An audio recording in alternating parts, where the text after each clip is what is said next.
Hello，大家好，我係魏文清，歡迎返嚟。呢次嘅主題係親緣係數嘅計算同應用。上集我哋了解到親緣係數嘅公式同基本算法，中集我哋動手計算兩隻熊貓之間嘅親緣係數。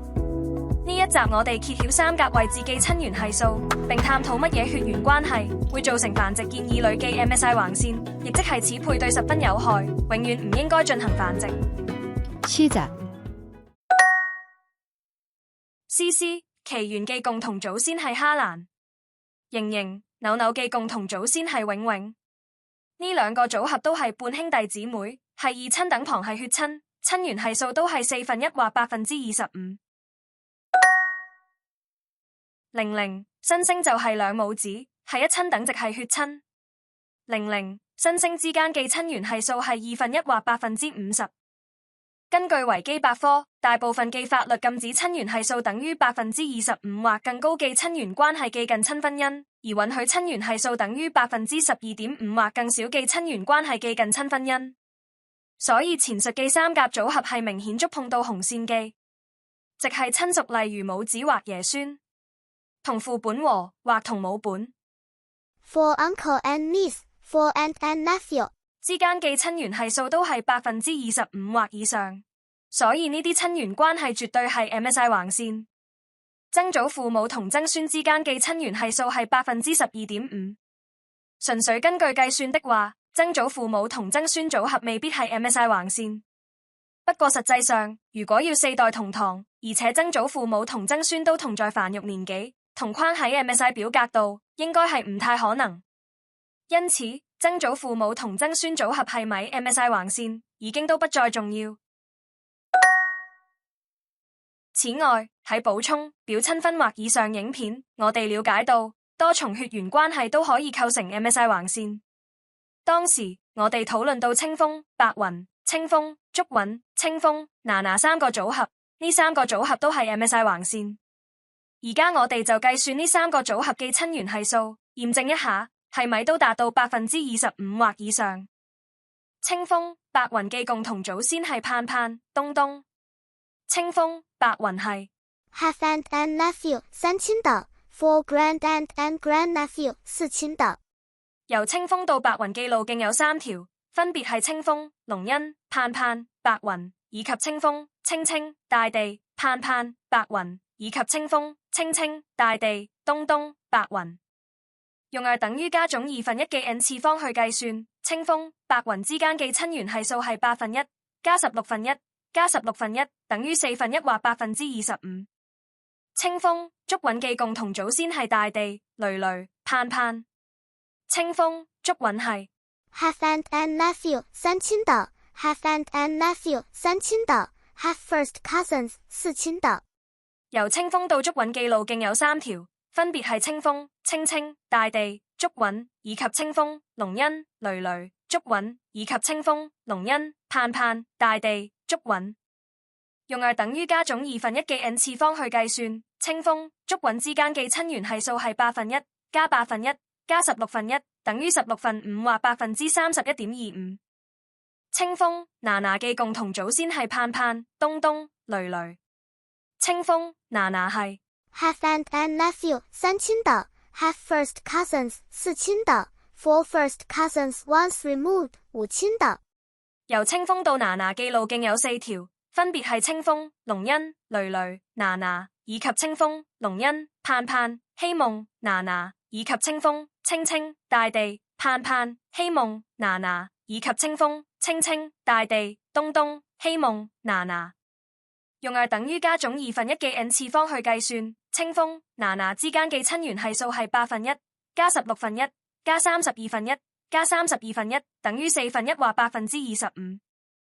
而家我哋明白點解清風、白雲、清風、竹韻、清風、娜娜呢三個組合都係 MSI 橫線啦。補充一點，清風係近親繁殖所生，清風嘅近交係數係0.0625。在下算出來嘅清風、白雲之間實際嘅親緣係數係24.25%，其實仲未到25%嘅嗰條紅線。清風、竹韻之間實際嘅親緣係數唔使計算，因為即使等於加總1/2嘅 n 次方算出來嘅31.25%係高估咗，但實際記親緣係數肯定仲係高於25%。清風、娜娜之間實際記親緣係數係24.25%，仲未到25%記嗰條紅線。唔係話繁殖建議計錯數，清風、白雲、清風、娜娜兩個組合唔應該係 MSI 橫線，而係想講，一般嚟講，其實我哋用 R 等於加總1/2嘅 n 次方去計算親緣係數就好，不必執着。喺補充表親分或以上影片，在下懷疑金虎同元仔、元寶有可能都係 MSI 橫線。後來翻查2015年記繁殖建議，金虎、元仔組合係有 MSI 分數記。而家我哋就計算一下金虎同元仔、元寶之間記親緣係數係幾多啦。金虎同元仔、元寶記共同祖先係玲玲、蕾蕾、盼盼、東東。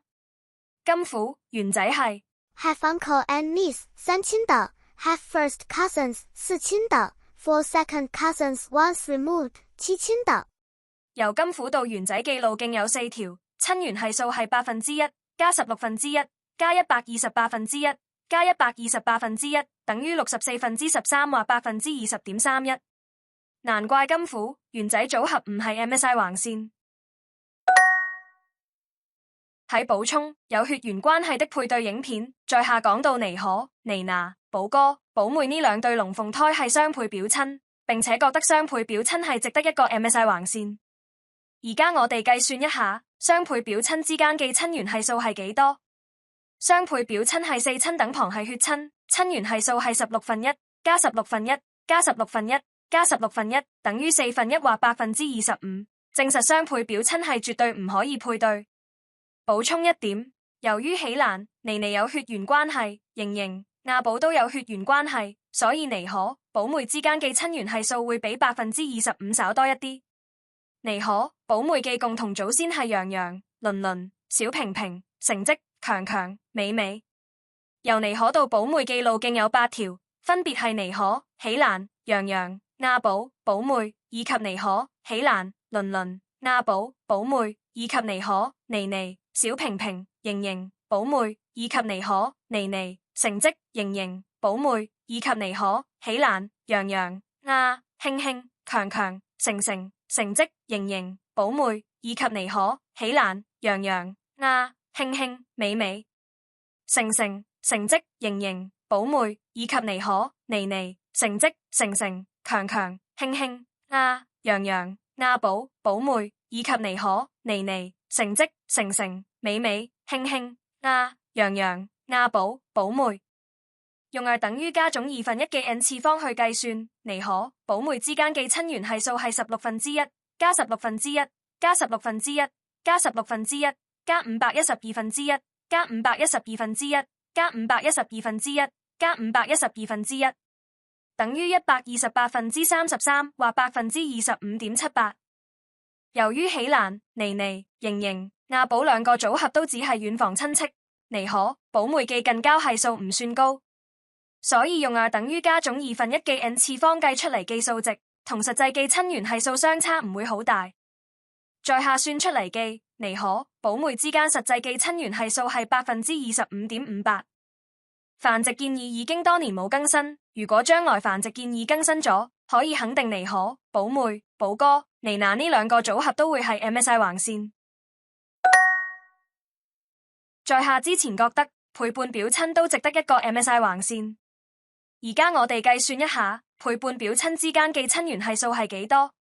陪伴表親係四親等旁係血親，親緣係數係1/16加1/16加1/16等於16/3或18.75%，所以應該唔會完全禁止陪伴表親記分配。